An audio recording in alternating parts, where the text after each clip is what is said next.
बुढ़ापे का दर्द, आंखों में आंसू ला देने वाली कहानी। कावेरी, आज तो तुमको बहुत ज्यादा खांसी आ रही है।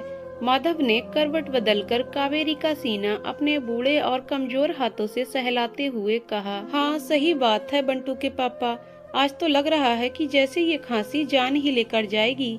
वैसे भी मरी ये खांसी वासी रात को ही ज्यादा दुखी कर लेती है। कावेरी बहुत ज्यादा खांसते हुए बोली। रुको, तुमको अभी खांसी का सिरप देता हूँ। माधव पलंग से उठते हुए बोले। हे भगवान, लेकिन सिरप तो कल ही खत्म हो गया था। मैंने बंटू से कहा भी था कि तुम्हारी अम्मा की खांसी का सिरप खत्म हो गया है, लेकिन शायद वो भूल गया होगा। कोई बात नहीं, मैं गर्म पानी ले आता हूँ, उससे राहत मिल जाएगी। माधव बेबसी से भरकर बोले। किसी तरह माधव उठकर रसोई तक गए और पानी गर्म करने लगे। पहले तो सोचा कि बेटे बहू को जगा दें, लेकिन पिछली बार का वाकया याद करके आंसू छलछला उठे। दिन भर तो काम करो और ये लोग रात को भी चैन से सोने नहीं देते। बहू बहुत ज्यादा चिंचिनाते हुए बोली थी, इसीलिए उन दोनों को भी जगाने की हिम्मत नहीं पड़ी। और ऐसा भी नहीं कि उन लोगों को सुनाई नहीं पड़ रहा होगा कि कावेरी इतना ज्यादा खांस रही है, क्योंकि दोनों के कमरे आमने सामने ही तो थे। अब बुढ़ापे का शरीर, कड़ाके की ठंड, हाथ पांव चल ही नहीं रहे। जैसे ही पानी का बर्तन गैस से उठाया, छनाक से गिर पड़ा। बहुत ज्यादा घबरा गए कि कहीं बहू उठकर गुस्साने न लगे। हड़बड़ाकर गरम गरम बर्तन हाथों से उठा लिया। हाथ तिलमिला भी गए। खैर, फिर से दोबारा पानी गर्म किया और मजबूती से बर्तन को पकड़कर गिलास में पानी डाल लिया। उधर कमरे से लगातार कावेरी के खांसने की आवाज आती ही चली जा रही थी। माधव ने कावेरी को किसी तरह से पानी पिलाया, लेकिन कावेरी को कोई बहुत ज्यादा आराम नहीं मिला।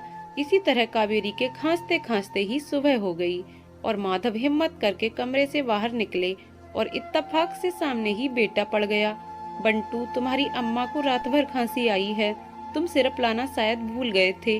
अभी जाकर ला दो बेटा, क्योंकि वो बहुत परेशान है। माधव ने बहुत डरते डरते कहा। अब पापा, जब बुढ़ापे का शरीर है तो ये सब तो लगा ही रहेगा, और इस समय तो मैं सिर्फ कुछ नहीं लाने जा रहा। ऑफिस से लौटने पर देखता हूँ। बंटू ने सीधे हाथ झाड़ दिए। माधव ने कुछ बोलते ही नहीं बना और आंखों में आंसू लेकर चुपचाप कमरे में चले गए। ये वही बंटू है जिसकी खुशी के लिए इसकी अम्मा मुझसे लड़ तक जाती थी।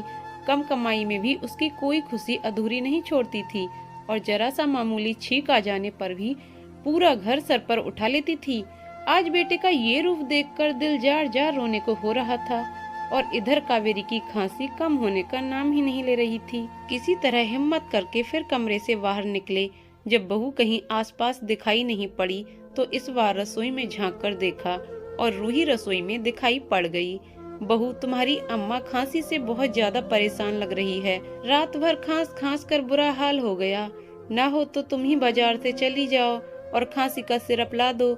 माधव ने बहुत डरते डरते बहू रूही से कहा, क्योंकि उनकी इतनी कड़ाके की ठंड में घर से बाहर जाने की हिम्मत नहीं पड़ रही थी।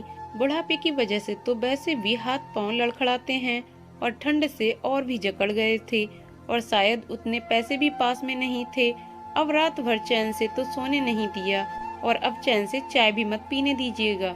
रूबी ने बिना कोई हिचक के खटाक से बोल दिया। पता नहीं कब इन बुड्ढे बुढ़िया से छुटकारा मिलेगा, बड़बड़ाते हुए बोली। लेकिन माधव के कानों में तो भनक पड़ ही गई। जब बेटे ने ही उम्मीद तोड़ दी तो बहू से क्या उम्मीद रखूं। अपनी व्यवस्था पर रो पड़े माधव। लेकिन माधव को कावेरी की परेशानी भी तो किसी तरह से नहीं देखी गई, और गुल्लक फोड़कर चिल्लर निकालकर बहुत हिम्मत बांधते हुए दवाई लेने चल पड़े। दादाजी, आप क्यों इतनी ठंड में निकल आए? केमिस्ट माधव के कांपते हाथों को देखकर बोला। बेटा, सब किस्मत का दोष है, लेकिन तुम्हारी चाची बहुत ज्यादा खांसी से परेशान हैं। जल्दी से खांसी का कोई बढ़िया सा सिरप दे दो, जिससे खांसी एकदम ठीक हो जाए। माधव जैसे रिरियाते हुए बोले। और हाँ बेटा, पैसे भी देख लो पूरे हैं कि नहीं। 2-4 रुपए कम थे, लेकिन केमिस्ट ने बिना कोई ना नुकुर किए दवा पकड़ा दी। जुग जुग जियो बेटा। माधव कांपते हुए उसको आशीर्वाद देते हुए बोले। ठीक है दादाजी, लेकिन कुछ खिला पिला कर ही दवा पिलाइएगा। ठीक है बेटा। और माधव सिरप लेकर घर आ गए। कावेरी के कमरे से अभी भी लगातार खांसने की आवाज आ रही थी। बहू, जरा सा कुछ अम्मा को खाने के लिए दे दो, फिर जल्दी से उनको दवाई पिला दूं। बहुत परेशान है बेचारी। माधव का जी भी आज हलक को आ रहा था।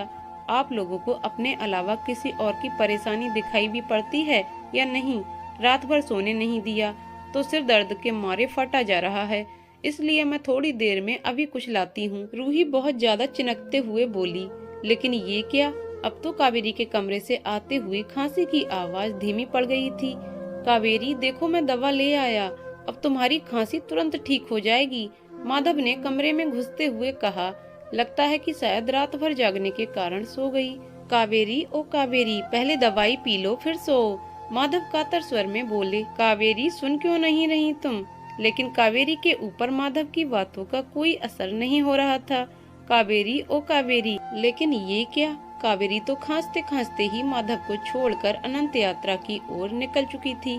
नहीं, और माधव भी कावेरी के ऊपर कभी न उठने के लिए कावेरी के साथ 7 जन्मों का वादा निभाने के लिए चल पड़े। और खांसी का सिरप की शीशी टूटकर दूर पड़ी हुई उन दोनों की व्यवस्था पर आंसू बहा रही थी। दोस्तों, क्या बुढ़ापे में इसी तरह व्यवहार के लिए लोग औलाद को जन्म देते हैं? दोस्तों, आपकी इस वीडियो को लेकर क्या राय है कमेंट बॉक्स में जरूर बताएं। वीडियो पसंद आया तो वीडियो को लाइक शेयर करें और चैनल को सब्सक्राइब करें। वीडियो को अंत तक देखने के लिए बहुत बहुत धन्यवाद दोस्तों।